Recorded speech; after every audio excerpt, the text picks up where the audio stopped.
PodCastle, episode 741 for Tuesday the 28th of June 2022. Between the Island and the Deep Blue Sea by Jackson Tempest. Read by Soleil Knowles and rated PG-13.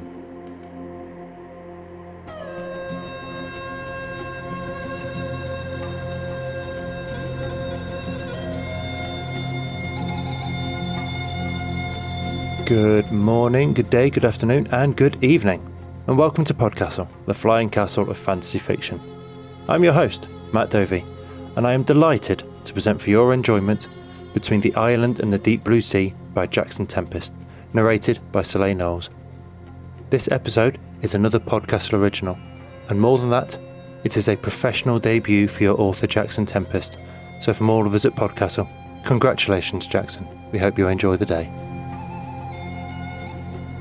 Before we get into the story, this is both an apropos story and an appropriate time to remind you that our special subs call for Indigenous Magic opens on Friday, the 1st of July, for a full month. Hopefully you've been working on your stories already, or checking your publication history for appropriate reprints, and are ready to send us your stories of homegrown myths and legends from a black, brown or Indigenous perspective. Remember that we're specifically after stories from authors who are writing from their own experience and personal history. This is a call where we're seeking to broaden the pool of stories and voices in specfic, so if you're writing outside your own culture, please wait for general submissions in November. But if you think you fit what we're asking for, go to podcastle.org from the 1st and click Submissions, then Moksha Submissions portal, and everything you need, including the closing time in your local time zone, will be there. But after originals or reprints, if it's a translation that hasn't appeared in English before, we'll pay both the author and the translator at the full pro rate of 8 cents per word. Escape Artist always covers the transaction fees for international authors. That's our problem to solve, not yours, so just send it in and we'll work it out. And, to be clear, these stories do not have to be based in existing mythology, though they can be, but they can be an imagined mythology that sprung from the foundation of your culture.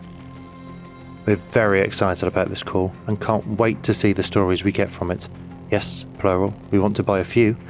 So for more details, check the website as above or find us on Twitter at podcastle_org, where we'll be shouting about it all month. Your story this week is written by Jackson Tempest. Jackson is an author of serialised fiction, and when she's not staring at a blank page waiting for words to manifest themselves, she's drowning out the world with an audiobook or comic, or spending too many hours playing video games. Soleil Knowles is your narrator. She is a Bahamian born and raised author, currently working on obtaining her bachelor's in English. She's presently curating a collection of books she'll get to at some point, and has a soft spot for stories with a dose of wild magic and terror.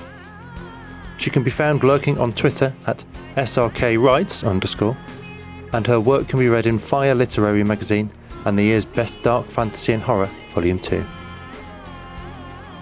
And now pay attention, for our tale is about to begin, and though you shouldn't keep asking, I know your curiosity is insatiable.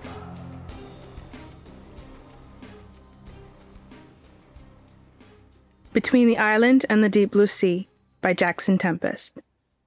No one knew how the island floated, but everyone knew it shouldn't. 4,000 square miles of concrete bones and metal veins, 1 million people circulating daily, and yet it sat in the middle of the Atlantic like a feather on a still pond. Even those with the most rudimentary understanding of physics would cry bullshit. Everyone had their theories, of course. Some called it an act of God, others a miracle of science, and a small yet loud minority called it a 10G interface meant to hack into their minds as part of the New World Order. When the three clashed, normal family dinners and rail rides to work turned into a 3-ring circus of physics, theology, and conspiracy theories. I watched their interactions with a subdued smile.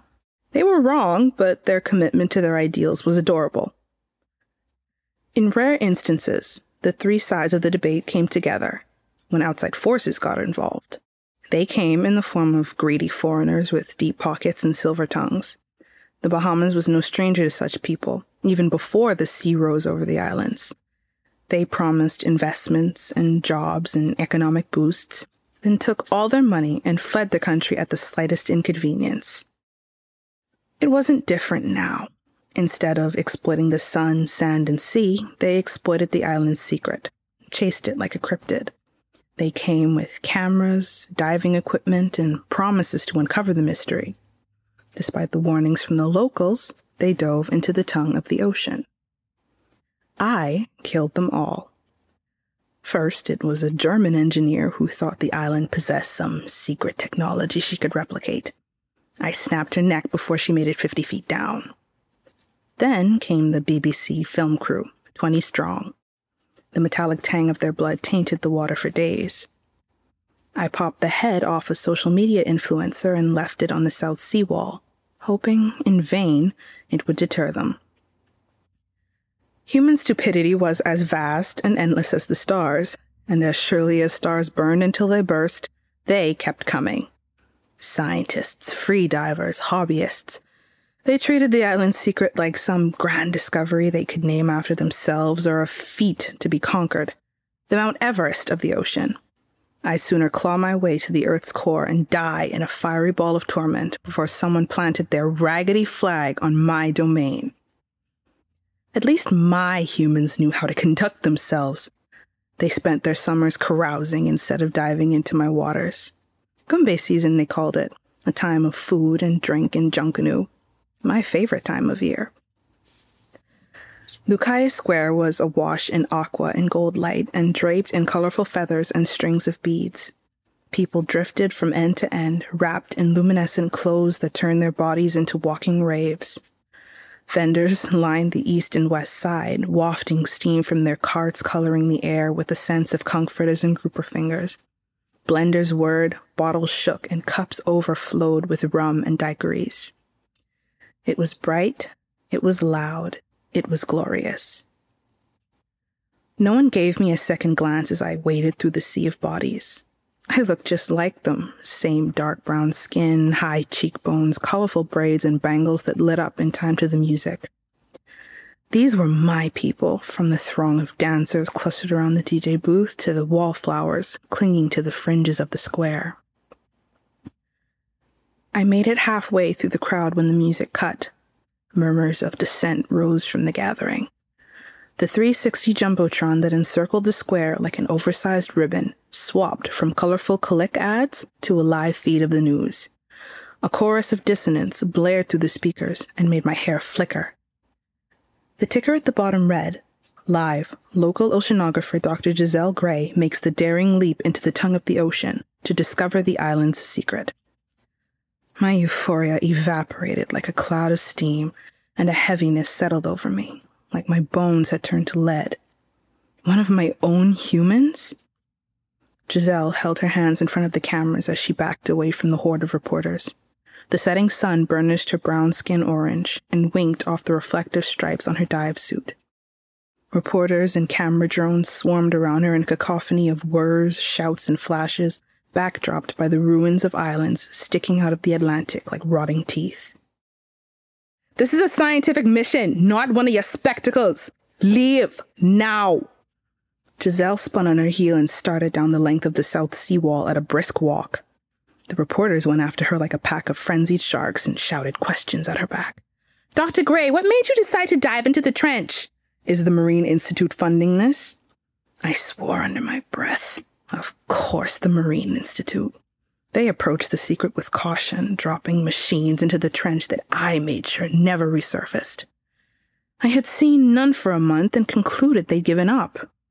This human had moved in silence, planned her dive in the middle of Gumbe season when everyone, myself included, would be too wrapped up in the festivities to care. Giselle quickened her steps, the wind whipping her braids behind her. She stopped at a pile of diving equipment, picked up her tank, and strapped it to her body. "Come on, you don't have time for one question," a reporter insisted. Giselle gave him a long look, and her shoulders slumped. The lines around her mouth deepened into jagged crevices, and the glimmer of anger faded from her eyes. "Fine, one question," she conceded. "Why? You of all people should know better than to jump in there." He waved a hand towards the water. She sat on the edge of the seawall with her feet dangling over. "Since you like questions so much, let me ask you this. What happens if whatever is holding up this island fails?" A valid concern, but unfounded. The buildings could stretch to the moon, the sea could swallow the earth, and the summer storms could tear the sky asunder. And even then, I would never allow the island to sink. Another reporter snorted. There's no evidence of that happening. Not to the naked eye, no, Giselle said. But we've been expanding this island for nearly a century. Theoretically speaking, there could be a point of critical mass. A new building, a drop of a feather, and this whole thing sinks. What do we do then? There are nearly 1 million souls on this island and no contingency plan. Yeah, well, that's just speculation.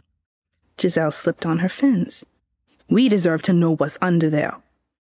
Guilt pinched my stomach, amplified by the murmurs of assent rising from the crowd. Why did humans have this burning need to know how every little thing worked? They chased their curiosity and called it science. The reporters shot another barrage of dissonant questions. You got your one question, Giselle snapped, her voice quieting them. Just please leave me to my work. She topped her ensemble off with a dive helmet and jumped into the trench. Silence fell over Lucaya Square.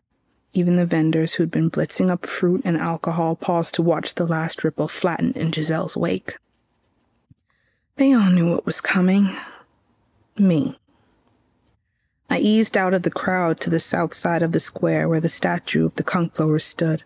She stretched 300 feet tall, 1 foot braced against a slab of limestone, body angled toward the east and a conch shell held to her puffed-out lips. On an ordinary day, she was a tourist trap, but during Gumbe, the junkanoo sat at her feet, making last-minute adjustments to their costumes. An android glued iridescent beads to her feathered headdress. She lifted her head and gave me a nod as I drifted by. I forced a smile in return and found a vacant spot to sit. I leaned my head against the conch blower's ankle, closed my eyes and breathed, a deep inhale that I held for longer than a human could. The crinkle of crepe paper and clicking beads faded away, replaced by the gurgle of moving water.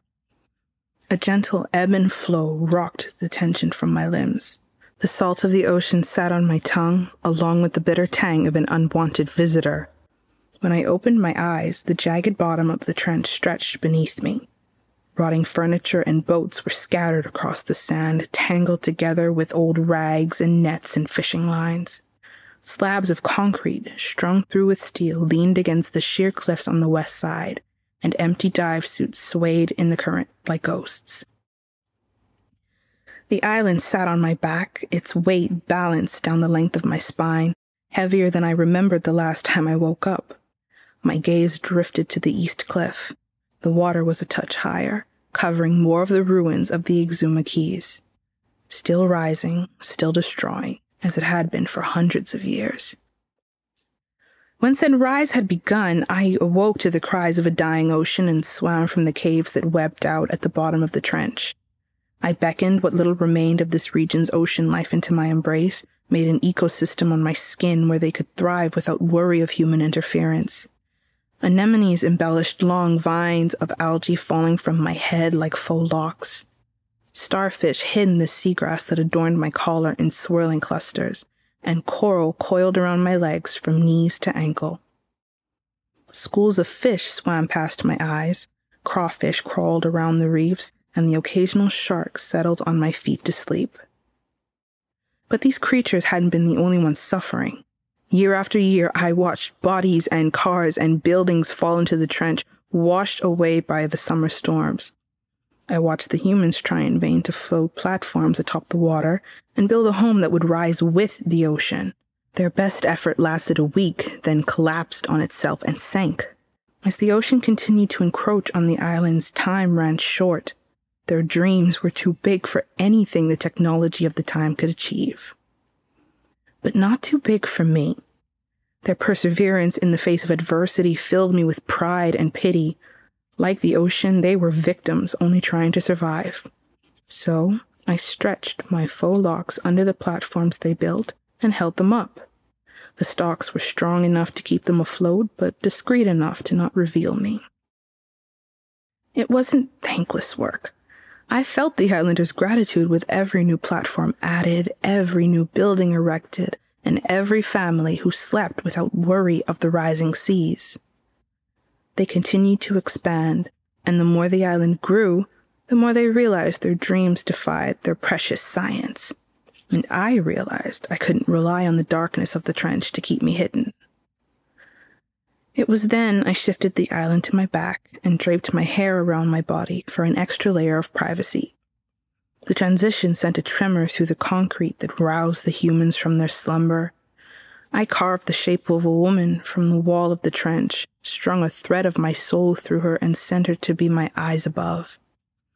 She warned me when someone planned to jump into the trench, but she wasn't enough to stop them. No, humans required more radical means of deterrent. While I hadn't enjoyed killing all of those greedy foreigners, the thought of killing an islander made me ill. Light cut through the water at my right, glaring enough to send the morays into the holes in the reefs. The ocean carried Giselle's voice to my ear, and I heard her as clearly as the hum of the currents. Log. I'm at 50 feet, almost the point of no return. If I make it past the photic zone, I'll only have 10 minutes to gather as much info as I can. I drew the stingray sleeping on my arms closer to my chest and silently begged her to leave. If she turned around now, I wouldn't have to kill her. But, like the foreigner, she was persistent. Her descent continued, past the point where the seawall ended and I began, and clusters of mermaid fans and seagrass hid the edge of the concrete. I felt every stroke of her legs, heard her every breath, the breath I would crush out of her if she didn't turn around. But she had seen nothing of significance yet. There was still time. Giselle paused at the point where the sunlight could reach no further, and a bright flash lit up my hair. Log. This looks like filamentous algae, but I've never seen it grow this thick. It's like rope. I could bring back a sample. She took a lock into her hand, oblivious to the ones curling around her back. If she cut my hair, I would strangle her. But I doubt I'll be able to make it back either way. She let my hair fall, but I remained poised to kill. I think if I get through this algae, I'll be able to see the bottom of the island. Giselle's hand came through my hair and parted it like a curtain. I had no choice now. She swam through, one hand held near the side of her helmet as she looked around. I had to do it, but she hadn't seen me or the ecosystem. If she turned around now... Giselle looked up, and a bright flash radiated from her helmet. As quick as the light cut through the water, I coiled the locks around her neck. She froze, eyes wide, body rigid as a board. I could snap her in two with a thought. I should snap her in two. For the sake of everything I'd sworn to preserve, I had to.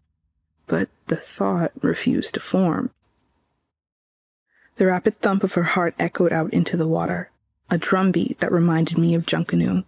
Her eyes met mine through the visor of her helmet, and the fear in them made the island feel heavy enough to crush me. This human wasn't another greedy foreigner. She was the Junkanooers in their feathered headdresses, the dancers around the DJ booth, and the wallflowers hiding behind the stands. She was one of my humans. Giselle's gaze roamed over every inch of my visage, from the scales adorning my brow to my high cheekbones and full lips, and her expression morphed from fear to childlike wonder to very adult disbelief. I frowned. Part of me wished she'd thrash or scream, beat her fists against my hair, call me a monster, vindicate me. Her mouth worked, but only small, choking gasps escaped. I eased my grip enough for her to speak. Giselle coughed. Holy shit! She clasped her dive suit over her heart, her rasping breaths fogging the inside of her dive helmet. I know you. You ride the North Rail in the mornings. You're the one who's been... I closed my eyes briefly, as though that could make all the diverless suits at the bottom of the trench disappear, as though it could scrub the stench of blood and death from the tide, as though I wouldn't do it all again. Why? The question lingered in the silence between us, heavy with the weight of every human I'd sacrificed to the trench. I turned my hand over and exposed an octopus clinging to my pinky. A reef octopus? They went extinct ages ago. You've been preserving them under these conditions? Her words came out in a breathy rush. I ducked my head to expose the bit of seawall peeking over my shoulder. Them. And all of us. Giselle breathed a laugh. I have so many questions. Have you always been holding up the island? What other species have you been preserving? Are there others like you? How are you up there and down here? I shook my head at the onslaught of questions. Even if I could articulate an answer, I didn't want to be picked apart by her science. I see. Giselle fell into silence, staring past me at some far-off place only she could see. The sounds of the ocean moved in to occupy the space between us. The hum of the currents, the gurgles of the water as wind churned it into waves. Giselle pressed the side of her helmet, and a metal square popped out from the side. My logs. She cradled it in both hands, stroked the back with a thumb. Her eyes betrayed nothing, but I sensed the tense set of her shoulders and her uneven breaths. She held it over her shoulder and let go.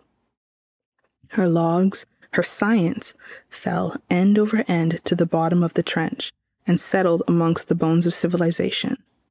And yet Giselle smiled, warm like the dawn after a summer storm.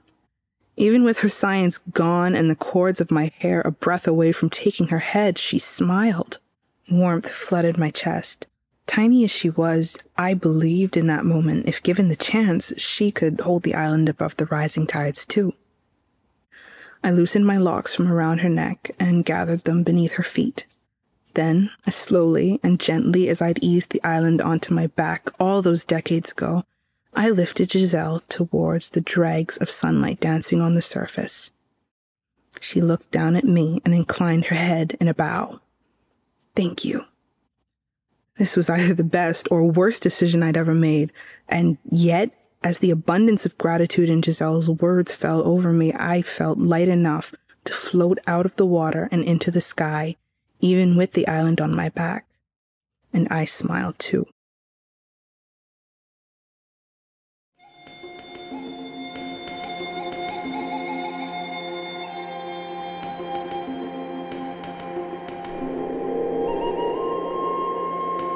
And welcome back. Jackson sent us these notes on her story. When I started dreaming up this story, I knew I wanted to put a lot of my identity in it. For starters, I live in the Bahamas and have so my entire life. This piece means a lot to me because, within the next 100 years or so, islands like mine will be underwater. So, while I'd love to live out what's left of my life here, it's highly likely that won't be possible. Whenever I do write about the climate crisis, I always want to have a hopeful spin to it, and thus the island was born. I love colossi, they're my whole shtick. Every piece of fantasy I write has a giant of some kind. I also wanted to showcase a bit of my culture, hence Goombay season and Junkanoo. This story went through so many different iterations, but wouldn't have gotten to this point without the help of my mentor, Jared Adams, and Beth Cato. Thank you for the thoughts, Jackson, and for the story and the perspective. I don't like to call it climate change these days. Change implies it's something we could adapt to, ride out, manage.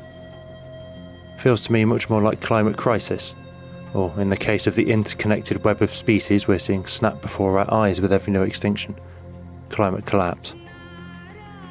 We stand to lose so much if we don't act radically now. Entire species will be gone, many of which we won't even have known existed before we clumsily wipe them out with the consequences of our greed. As Jackson intimates in her story and her notes, whole island chains and coastal settlements will be lost underneath the water. And, inevitably, in losing the settlements you'll start to lose the culture as it spreads and diffuses in the waves of refugees that will rise up and have to integrate elsewhere. Stories like this are one part of a mosaic of what will forever be gone if we don't stand up now. We're past personal responsibility, sorting your recycling and taking your bike to work one day a week. We need a revolution from the top down in the systems that underpin our world, that extract and ravage for no more than temporary and temporal gain. Keep fighting for it, for the better future that is in our reach.